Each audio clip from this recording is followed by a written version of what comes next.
selamat datang di podcast Bela Negara. Kami dari kelompok 3 dan saya Ika dari Itama bersama teman-teman saya juga. Boleh silahkan perkenalkan diri, mungkin mulai dari Kak Piping. Halo, perkenalkan nama saya Piping Arsyanita dari Itama. Halo, aku Safira dari PPSDM. Dan halo, aku Nila dari Setama. Oke, terima kasih. Hari ini kita bakal ngobrolin topik yang deket banget sama hidup kita sehari-hari, tapi sering luput. Pancasila tuh bukan cuma buat dibaca waktu upacara aja ya, tapi bisa banget jadi panduan buat bersikap dan berbuat. Jadi gimana sih caranya kita bisa menerapkan Pancasila dalam hidup sehari-hari? Kalau menurut kalian, Pancasila tuh masih relevan nggak sih sampai sekarang? Kalau menurut aku sih masih banget ya. Justru di zaman sekarang, di mana orang gampang tersulut banget karena beda pendapat, Pancasila tuh kayak pengingat buat tetap waras dan saling menghargai. Setuju. Kadang orang itu mikir Pancasila tuh jauh banget dari kehidupan. Padahal kalau kita lihat lebih dekat, nilainya tuh ada di mana-mana. Tinggal kitanya aja sadar atau enggak. Hmm. Nah, sekarang kita coba bahas sila pertama ya. Sila pertama itu kan ketuhanan yang Maha Esa. Menurut Kak Safira, gimana sih cara simpel buat nerapin sila ini? Gampang sebenarnya, nggak usah muluk-muluk, cukup dengan saling menghormati keyakinan orang lain. Misalnya pas teman lagi ibadah, ya kita kasih ruang dan nggak ganggu. Tuh. Atau kayak waktu bulan puasa. Walaupun kita nggak puasa, kita bisa jaga sikap di depan orang yang lagi menahan lapar dan haus. Iya betul, itu juga bentuk toleransi yang nyata. Contoh konkretnya kayak yang ada di cuplikan berita berikut ini. Di Manado, Sulawesi Utara, terdapat berbagai model bangunan gereja sampai dijuluki kota seribu gereja. Meskipun begitu, toleransi di antara umat Nasrani yang mayoritas dan umat Muslim yang minoritas tetap terjaga. Oke. Terima kasih buat Kak Piping dan Kak Safira sudah memberikan contoh konkret pada sila pertama. Lanjut untuk sila kedua, kemanusiaan yang adil dan beradab. Menurut Kak Piping, gimana prakteknya nyatanya sih? Ya, sesimpel bantuin teman yang lagi kesusahan aja sih. Atau peduli kalau ada tetangga sakit. Bahkan nggak ikut-ikutan nyebar hoax juga udah jadi sikap beradab loh. Wah, bener. Karena nyakitin orang lewat info yang salah itu bentuk ketidakadilan. Nah, untuk contoh lain seperti menjaga kerukunan dan perdamaian seperti yang dilakukan oleh 175 prajurit TNI kebanggaan kita yang menjalankan misi perdamaian ke Kongo. Thank you Kak Piping.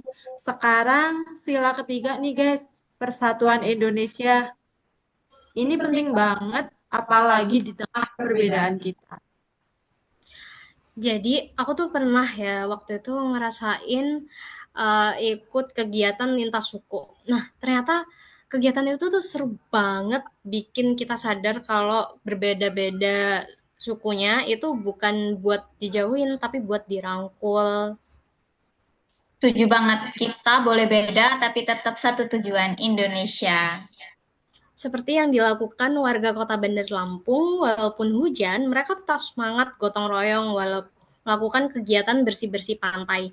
Tak hanya warga, tapi juga dilakukan bersama pemerintah kota. Wah, keren banget ya. Terima kasih ya buat Kak Nila dan Kak Piping. Lanjut ya, kita lanjut nih untuk sila keempatnya.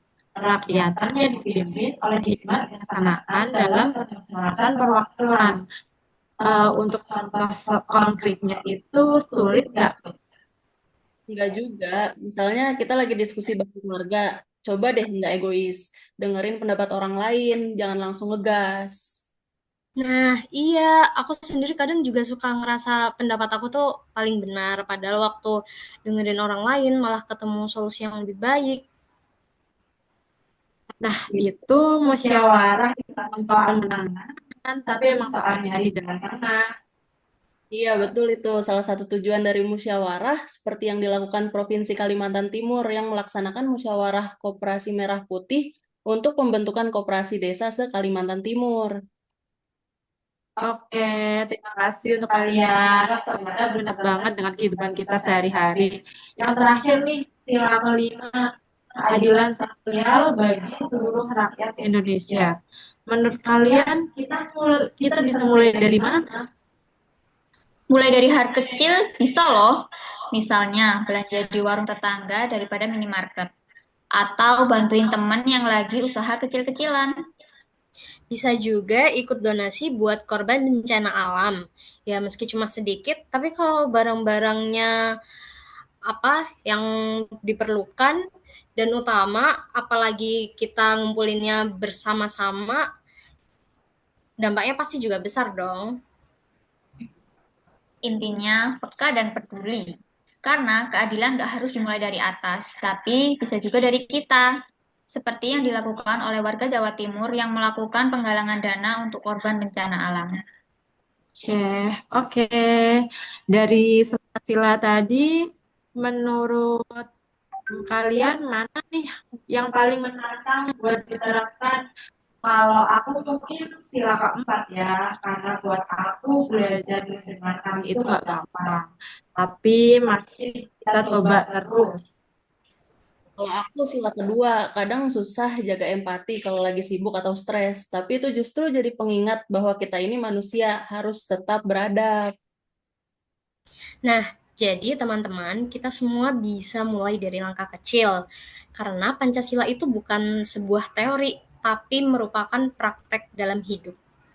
Dan praktek itu dimulai dari rumah, dari diri sendiri, dari sekarang. Oke, terima kasih untuk kalian semua. Tetap semangat jadi warga negara yang sadar nilai dan Pancasila sejati.